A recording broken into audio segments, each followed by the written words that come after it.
Hi, my name is Matt Corliss, and I will be giving the presentation for Group 16. For our database, we use WAMP Server to build the UI on it.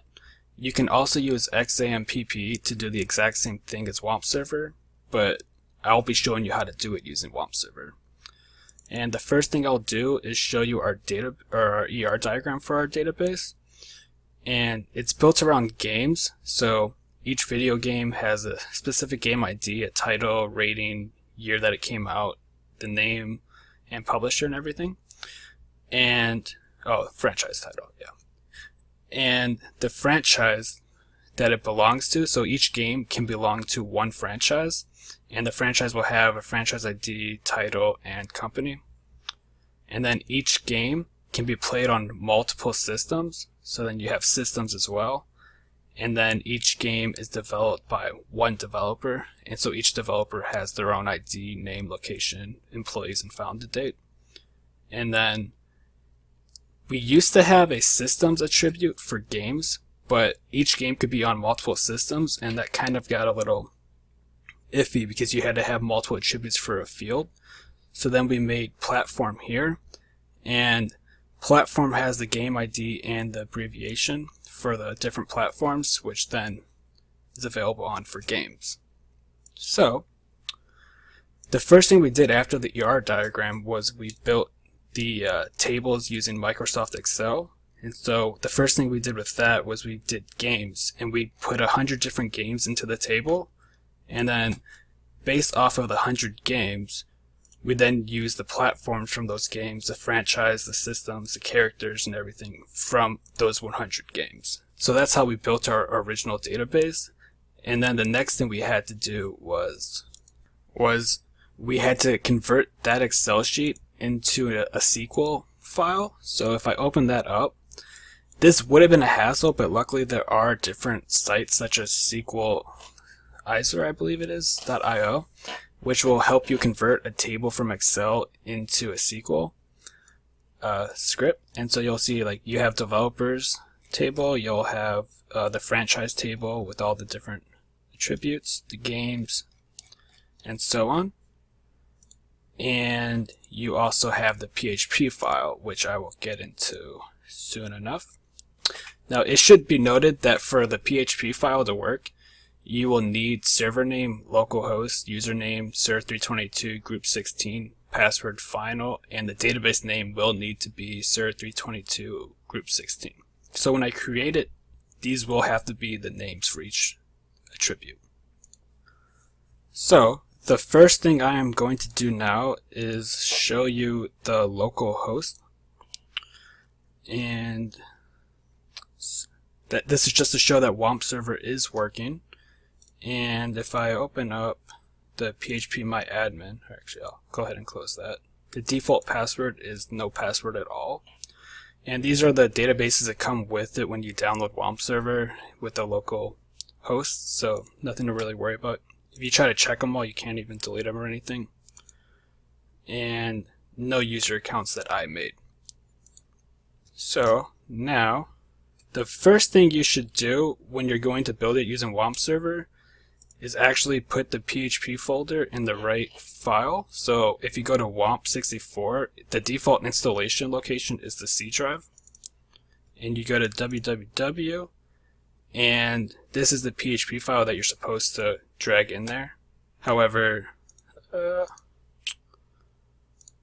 if I were to try to access that file right now, you will see that it won't actually work. So, it's saved for us. Yeah. And so I am going to fix this problem right now by building the database for you. So if you go to MySQL and MySQL console, the password is nothing so far. And the first thing you have to do is create the database. And we needed to name it SIR322 group 16. Alright, and now create the proper username. So user, and that is SIR322 group 16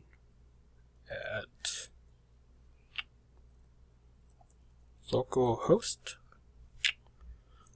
And then because it does have a password, it needs to be identified by final is the password we put in place. Alright. And now we need to actually grant privileges to that username. So grant all privileges on. So the database name is SIR322 group 16. And make sure my syntax is correct. To the username that we just made. So SIR22.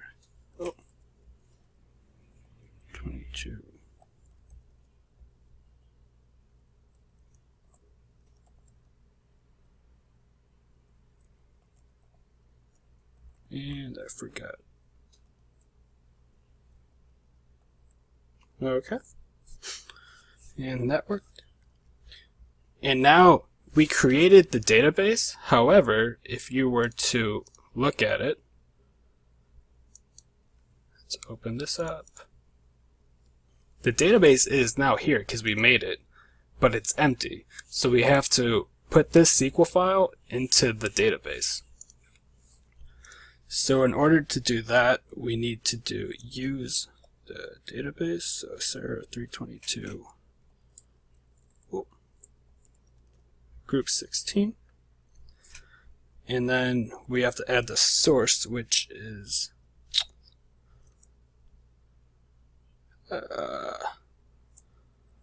C users mat desktop and SIR322 group 16.sql. Alright, and I spelled it correctly. As you can see that the database just now got made. So I'll close that for now, but if we go back to the phpMyAdmin and we open up the database, you will see that it's actually all there now. So if we look at developers, you will see all the data is now there. Same thing with franchise, games, and the reason why we had to put that PHP folder or file into that folder is so that, well, we can now go to SIR322 and it actually works. This is the website that we have running, and so if we want to do the query people who worked on Wii Sports, you just click on it and 5,120 people worked on Wii Sports. Companies with mature games, so games that are rated M, these are the companies and these are the amount of employees. And as you can see, some of these companies we actually could not find the data for how many employees there are, which is why they're null. It's not that there aren't any employees, we just could not find the data for them.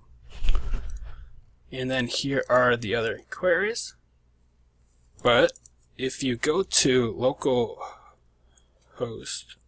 and then phpMyAdmin, you can also actually do your own query from here.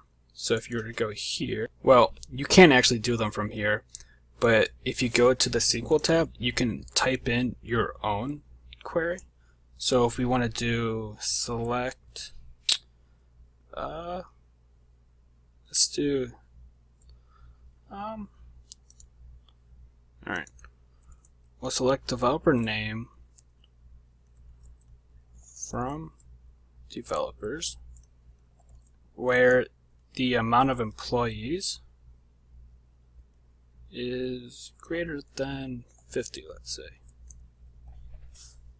And if you run that, you'll see the list of developers that have employees greater than 50. And that concludes the end of our presentation. Thanks for listening.